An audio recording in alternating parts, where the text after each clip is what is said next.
Welcome to Behind the Insights, where we pull back the curtain to share real-world data, AI, and evidence generation insights from the industry's top thought leaders. I'm Maria Demko, and in today's episode, we're unpacking a topic that's made recent headlines and raised important questions for both clinicians and patients: suicidal ideation warnings on GLP-1 medications. While these labels have sparked concern, we'll be discussing what the data has to say. Joining us is Jessica Probst, Principal Real-World Evidence at OM1, and Dr. Carl Marci, Chief Clinical Officer and Managing Director of Mental Health and Neuroscience at OM1. Welcome, Jessica, and Carl, welcome back. It's great to have you both here today. Hi. Thank you. Let's start with what sparked this research. Jessica, what inspired you to investigate potential ties between GLP-1 therapies and suicidal ideation?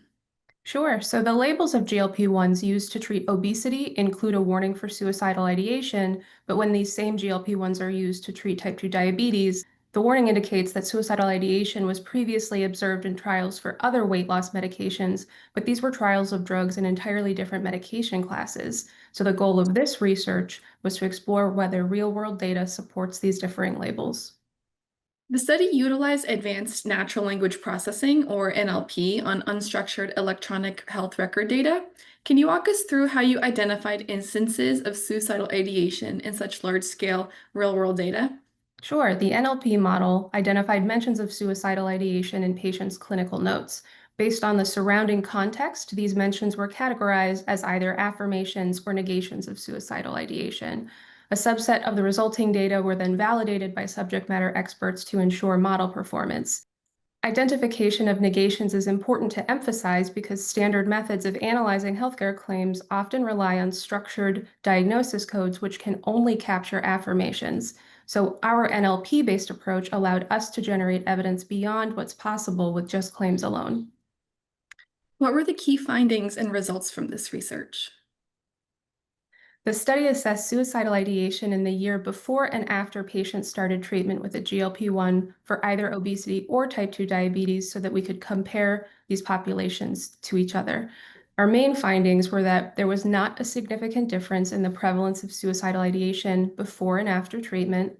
The same proportion of patients treated for obesity affirmed suicidal ideation as patients treated for diabetes, and the majority of patients who affirmed ideation after starting treatment had also affirmed ideation before starting treatment. Carl, what do the findings of this study tell us about how clinicians should manage patient care going forward? Yeah, while any patient at risk needs to be screened and monitored closely for suicidality, I think these results, combined with similar findings, give clinicians confidence in telling patients that there is no increased risk of suicidal ideation with GLP-1s. How do you see this new evidence shaping future conversations around GLP-1 therapies? Well, I have patients who have heard about and asked about suicidality as a risk for taking medications like these. It can make people and prescribers hesitate. Our data do not support this hesitation. We would hope that the regulatory groups would take this plus other evidence and balance the need for caution with the realities of updated evidence, particularly in this vulnerable population.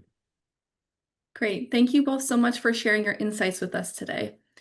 To our audience, thank you for tuning in. You can find more information on OM1's mental health data network and machine learning on our website, om1.com, or follow us on LinkedIn, Facebook, and X. If you'd like to be notified about our next episode, be sure to subscribe to our email list to stay up to date on the latest insights. Thanks again for joining us, Jessica and Carl, and to everyone watching, we'll see you again next time.